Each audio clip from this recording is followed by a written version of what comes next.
एक 5 वर्ष का बालक जिसका नाम गुरुदत्त था, उसे पहली बार पांधे के पास पढ़ने के लिए बैठाया गया। जिस तरह परिवारों में पुरोहित होते हैं, वैसे ही पांधे होते थे। लगभग 6 महीने तक गुरुदत्त को अपने पांधे से केवल लुंडी के अक्षर का ज्ञान ही प्राप्त हो सका था, जबकि दूसरी ओर उनका मित्र गिरिराज अपने पांधे से पहाड़े भी सीख चुके थे, क्योंकि वो दूसरे जगह दूसरे पांधे से पढ़ते थे।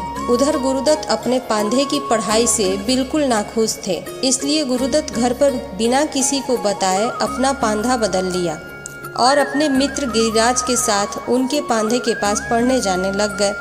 उधर गुरुदत्त को आते न देख उनका पारिवारिक पांधा क्रोधित होकर उनके पिताश्री से उनकी शिकायत कर दी और कहा कि आपका बेटा पढ़ने में कमज़ोर है, पढ़ाई में मन भी नहीं लगाता, सिर्फ खेलते रहता है और मेरे पास पढ़ने भी नहीं आता।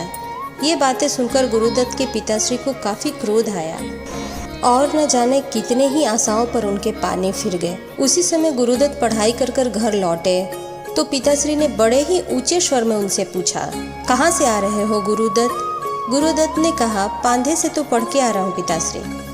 झूठ मत बोलो, तुम वहाँ जाते ही नहीं हो।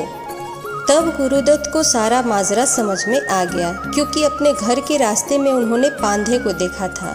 गुरुदत्त ने बड़े ही विनम्रता से कहा, पिताश्री, मैं दूसरे पांधे के टकसाल के पास पढ़ने जाता हूँ। वो हमारे पारिवारिक पांधे से बहुत अच्छा पढ़ाते हैं। उनकी कृपा से जो मैं आज 6 महीने में नहीं सीख पाया था, वो अब सब सीख चुका हूँ। पिताश्री ने पूछा, कब से जा रहे हो वहाँ? 2 माह से पिताश्री। और क्या उसने तुम्हें बिना दक्षिणा के ही पढ़ा दी? तब गुरुदत्त ने बड़ा ही विनम्रता से पुनः जवाब दिया, नहीं पिताजी, मैंने उनसे पहले दिन ही कह दिया था कि मैं अपने पिताश्री से बिना पूछे पढ़ने आया हूँ। जब मैं आपसे कुछ सीख जाऊँगा तब घर से लाकर दक्षिणा दूंगा। पिताजी स्तब्ध होकर गुरुदत्त का मुख निहारते रह गए। तो देखा आपने कि कैसे गुरुदत्त अपने बाल्यावस्था में ही अपने गुरु का चयन ठोस निर्णय लेकर किया, और यही निर्णय लेकर गुरुदत्त आज महान उपन्यासकार के रूप में प्रसिद्ध है। एक कहावत है कि पूत के पांव पालने में ही दिख जाते हैं। जब गुरुदत्त ने अपने परिवार के बिना सहयोग के ही अपने लिए योग्य शिक्षक की तलाश कर ली, तो घर वालों को तभी आभास हो गया था, यह लड़का एक दिन जरूर परिवार का नाम गौरवान्वित करेगा। आगे चलकर गुरुदत्त महान सिद्धांत प्रिय राजनीतिज्ञ और लोकप्रिय उपन्यासकार बने। यह बातें उन विद्यार्थियों के लिए है जो अपने हित में ठोस निर्णय लेने के लिए विचलित होते हैं।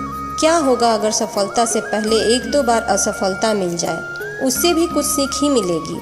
इसलिए जीवन में सफल होना है तो ठोस निर्णय लेने के लिए कदम बढ़ाइए, कड़ी मेहनत करिए, हमेशा खुश रहिए, खुशियाँ बांटिए। धन्यवाद।